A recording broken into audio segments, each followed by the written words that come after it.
We often get caught up in our own day-to-day, right? Yeah. The familiar stuff.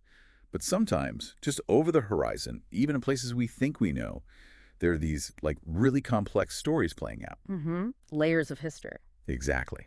And today, we're taking a deep dive into one of those, hmm the story of Santa Monica 13. Right. We've pulled together some factual source material on this street gang based in Santa Monica, California, obviously.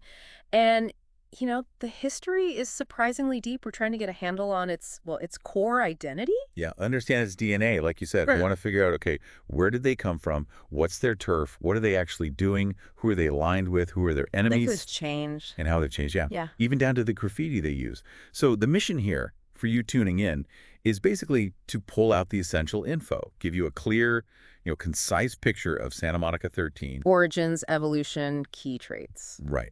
And the fact that this group goes back to the 1920s, Yeah. I mean, that alone is pretty startling. Makes you wonder about persistence, community. It really does. That kind of longevity is uh, remarkable in its own way.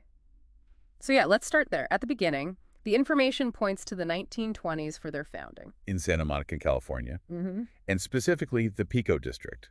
That's named as their main territory. Mm-hmm.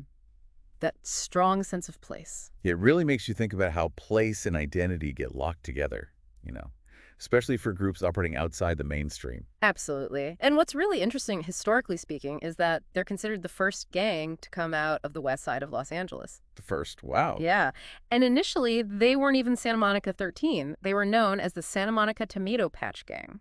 the Tomato Patch Gang. That sounds almost quaint now, like from a totally different time. It does paint a picture, doesn't it? Maybe suggesting more localized roots, perhaps less overtly criminal at the very, very start. It's hard to square that name with their current reputation, though.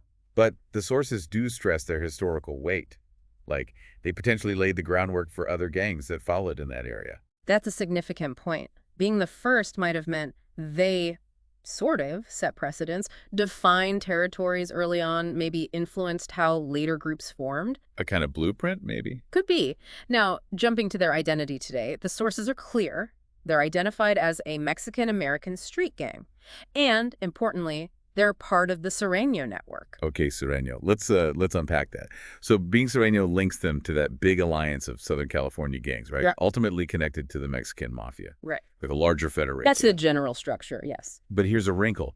The information says they still often wear traditional black bandanas, which is, well, kind of unusual for Sureños who typically go with blue. Any idea why? That is an interesting detail. It could point to maybe holding on to older traditions that predate their full sort of integration into the wider Sureño identity. Or maybe it's about maintaining a distinct local flavor. Possibly a deliberate choice to say, we're us, even within this larger group. It's a visual marker, isn't it? Hinting at something unique. Like saying, yeah, we're part of the network, but we have our own history. The sources also mention acronyms. SMG for Santa Monica Gang and SM17. That's Santa Monica 17th Street. Right, which is noted as their main subset, or clique. And using those, it's like a sign of solidarity. Exactly. SMG is probably the broader identifier for the whole gang. SM17 would be specific to that dominant 17th Street clique. Like a parent company in a key division. Sort of, yeah. Using either signals you're part of it, you're loyal. And this idea of cliques is crucial, these subgroups, often based on streets or maybe age groups. Right. And speaking of connections alliances, the big one is with the Mexican Mafia, which, as you said, fits the Sureño link. Mm-hmm. But there's also this detail about a truce leading to an alliance with Venice 13. It really shows these relationships aren't static, are they? Not at all. Gang dynamics are incredibly fluid. Leadership changes, territory disputes, strategic moves, it all shifts the landscape. So they were rivals with Venice 13 at one point. Apparently so. And then later, an alliance formed. It perfectly illustrates how volatile these relationships can be. Okay, which brings us, naturally, to the rivals they do have now. Or at least the ones listed. It seems like a fair few. Yeah, the sources mention the 18th Street Gang, Culver City Boys. Big names. Very. And also conflicts with Crips sets, specifically. Venice Shoreline Crips and Graveyard Gangster Crips, Sotel 13. That's a real mix of adversaries. What does that tell us about where Santa Monica 13 sits in the overall gang picture out there? It suggests they're pretty deeply entangled in the complex web of West LA gang rivalries, territorial conflicts, historical beefs, competition. You name it. It sounds incredibly complicated. And inevitably, when you talk conflict, you have to talk activities.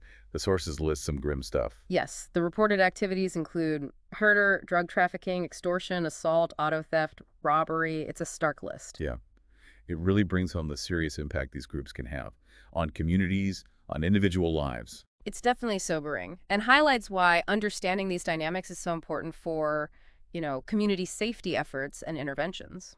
So let's circle back to their evolution. We talked Yep. about the name change from Tomato Patch Gang to Santa Monica 13. Yeah. The sources also suggest their notoriety really kicked up a notch after the Mexican Mafia formed in the 1950s.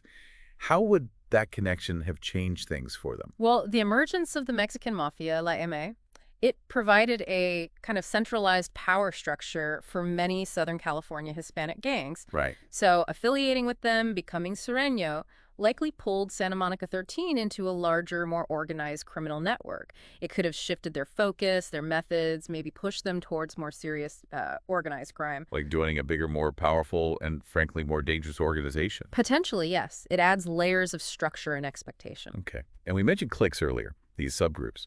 The sources give some details on which are active now and which aren't. Mm-hmm. Can you expand on why these cliques form? What's their role? Sure. Cliques, like we said, are smaller groups within the main gang, often neighborhood-based, maybe generational. They operate under the SM-13 banner, follow the main rules and alliances, but might have their own local beefs or hustles. And it's a way for younger members to kind of come up through the ranks. Often, yes. It provides a more immediate group identity. Now, what's interesting is the sources say only 2 cliques are really considered active now. The Pico Locos, which come from that 17th Street group, Okay. and the Little Locos from Santa Monica 13 more broadly. And what about the others? There's a list: 11th Street Chavos, 17th Street Tiny Locos, Dead and Winos, quite a few. They're listed as historical or inactive. Yeah, that tells us the gang structure itself evolves, right? Cliques fade out, maybe their key members get locked up or killed, or the demographics of the neighborhood change, maybe internal conflicts happen. So the fact that Pee Wee Locos and Little Locos are still active means they've maintained relevance. It suggests they have, yes, continued strength within the current SM-13 structure. It really shows gangs aren't just one solid block. They're these shifting collections of smaller groups. It's like watching the tide go in and out, almost. Different groups rising and falling within the larger entity. Okay, finally, graffiti. Seems minor maybe, but it's everywhere. What's the point? Oh, it's definitely not minor in their world. Graffiti is huge. Primarily, it's about marking territory. It's a visual shout. This is our turf. A warning to rivals. A statement to the community. Like drawing lines on a map, but with spray paint. Exactly. It's also communication within the gang. Reinforces identity, solidarity. The symbols listed SM, SMG, SM-13, SMX3, they all clearly tag an area as Santa Monica 13s. And the 17th Street clique has its own tags, too. SM-17, SMX-7, Oh. even SMX-7 or SMX-V2s. Right. That shows the specific clique marking its particular zone within the larger claimed territory. It adds another layer to that visual language. Got it. Okay, so let's try and bring it all together. Key takeaways from this deep dive on Santa Monica 13. What stands out? Well, first, that incredible history, right? Back to the 1920s, the first Westside gang. Their core identity is Mexican-American Sureño, but with that distinct black bandana tradition. Their roots in the Pico district. The range of criminal activities reported. Definitely. And the shifting alliances and rivalries showing how fluid that world is. The whole concept of cliques, active ones like Pee Wee Locos and Little Locos versus the many inactive ones showing internal change over time. And finally, the graffiti. SM-13, SM-17. Yeah. Those visual markers of presence and territory. That covers the main points, I think. Origins, identity, territory, activities, structure, communication. It's a complex picture. Yeah. And it takes me back to that starting point, the longevity. Nearly 100 years, this group, in some form, has existed in Santa Monica. Mm-hmm. When you think about that near-century-long presence, Mm-hmm. what does it suggest? What underlying factors, maybe social, maybe economic, might allow such groups to endure for so long within a community? That's the really big question, isn't it? It forces you to look beyond just the gang itself and consider the context. Things like poverty, lack of opportunity, social exclusion, maybe historical inequalities. These things can create fertile ground, unfortunately. Ground where gang culture can take root and Yeah. just persist, generation after generation. Exactly. And understanding those deeper systemic issues is probably key to understanding not just Santa Monica 13, but the persistence of such groups in many places. It makes you wonder what it really takes to change those underlying conditions.